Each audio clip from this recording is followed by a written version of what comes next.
सर्वांना चला तर आज आपण उन्हाळ्यात केला जाणारा वाळवणाचा एक प्रकार पाहत आहोत, ते म्हणजे पळी पापड किंवा वाफेवरचे पापड्या.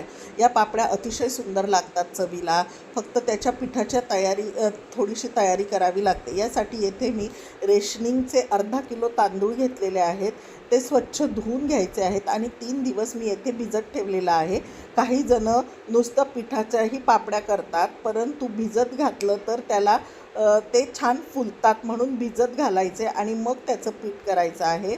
लगेच नुसतं धुवून पीठ केलं तर ते एवढे फुलत नाहीत, म्हणून 3 दिवस भिजत घालणं मस्ट आहे. 3 दिवस भिजायला घातल्यानंतर रोज त्याच्यातलं पाणी बदलायचं आहे. तिसऱ्या दिवशी स्वच्छ धुवून ते पुरणाच्या चाळणीवर छान निथळून घ्यायचे आहेत आणि घरातच कॉटनच्या कपड्यावर छान सुकत घालायचे आहेत. त्याला पूर्ण 1 दिवस छान असं सुकून द्यायचं आहे. दळायला देताना त्याच्यात कुठल्याही प्रकारचं मॉइश्चर नसावं. उन्हात थोड्या वेळ टाकले तरीही चालतात. त्यानंतर गिरणीतून छान असं बारीक दळून आणायचं आहे. आपण पाहू शकता अशा प्रकारे ते पीठ छान असं बारीक दळलेलं आहे. आता आपल्याला त्याच्या पापड्या बनवायच्या आहेत, तर थोडंसं पीठ आधी भिजवून घ्यावं लागतं. येथे पीठ घेतलेलं आहे मी. मिठाचं प्रमाण व्यवस्थित ठेवायचं आहे. चिली फ्लेक्स घेतलेले आहेत, थोडं जिरं घातलेलं आहे आणि थोडं पाणी ॲड करून ते पीठ आपण छान असं भिजवून घ्यायचं आहे. जास्त पातळही करायचं नाही आहे, जास्त जाडही ठेवायचं नाही आहे. मीडियम कन्सिस्टन्सीमध्ये ठेवायचं आहे. जास्त पातळ झालं तर पापड्या सगळ्या व्यवस्थित होणार नाहीत आणि जाड राहिलं तर त्या जाड होतील, जास्त पातळ होणार नाही.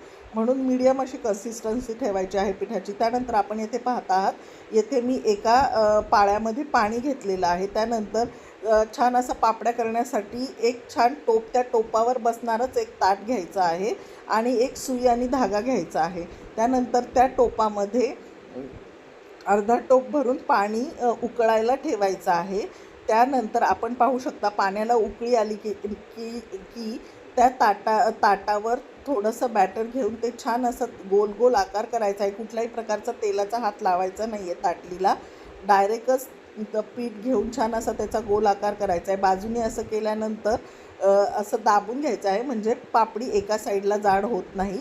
त्यानंतर पाण्याला उकळी आल्यानंतर ते ताट त्याच्यावर पालथं घालायचं आहे. 3 मिनटातच आपली पापडी तयार होते. गॅस फुलच ठेवायचा आहे, बारीक गॅस करायचा नाही आहे. आणि थंड पाण्यामध्ये असं ते डिश घालून छान असं सुईने त्या पापडी सोडून घ्यायची आहे. त्यानंतर छान असं पूर्वी छोट्याशा असे हे असायचे, त्याच्यावर टाकायचं. तर पुरणाची चाळणी घ्यायची, त्याच्यावर ती पापडी टाकायची, म्हणजे पाणी सगळं निथळून जातं आणि छान असं वाळायला टाकायची आहे. दुसरी पण अशीच व्यवस्थित करून घ्यायची आहे. कृती सेमच करायची आहे. पाण्याला छान उकळी आली पाहिजे आणि गॅस फास्टच ठेवायचा आहे. बारीक गॅसवर मग पापड्या होणार नाही आणि 2 ते 3च मिनटात या पापड्या तयार होतात. त्यानंतर त्या अशा छान घरातच या पापड्या फॅनखाली सुकतात. दिवसभर मी ह्या घरातच सुकवलेल्या आहेत छान प्रकारे आणि दुसऱ्या दिवशी फक्त थोड्या वेळ उन्हात ठेवलेला आहे. आपण पाहू शकता की पापड्या किती छान सुकलेल्या आहेत आणि सुंदर पण झालेल्या, कडक अशा वाळलेल्या आहेत. आता मी एक आपल्याला तळून दाखवते. तेल चांगलं तापल्यानंतर त्याच्यात पापडी टाकल्यानंतर बघा किती तिप्पट फुलती आहे. पापडीच्या आकारापेक्षा ती पापडी तिप्पट फुलती आहे. आणि लक्षात घ्या, जास्त पातळही या पापड्या करायच्या नाही, नाहीतर तळताना त्या लाल होतात. मीडियम स्वरूपाच्याच ठेवायच्या आहेत. अशा प्रकारे या पापड्या आपण नक्की करून पहा. आणि माझा व्हिडिओ आवडला तर प्लीज लाईक अँड सबस्क्राईब. आपण पाहू शकता की या पापड्या किती पांढऱ्या शुभ्र झालेल्या आहेत. जेव्हा आपण ते भिजत ठेवतो ना, तेव्हा छान शुभ्रपणा पण येतो त्या पापड्यांना. लगेच केलं तर एवढा शुभ्रपणा येत नाही. आणि आपण पाहू शकता किती कुरकुरीत झालेले आहेत माझे पापड. चवीलाही अतिशय उत्तम लागतात.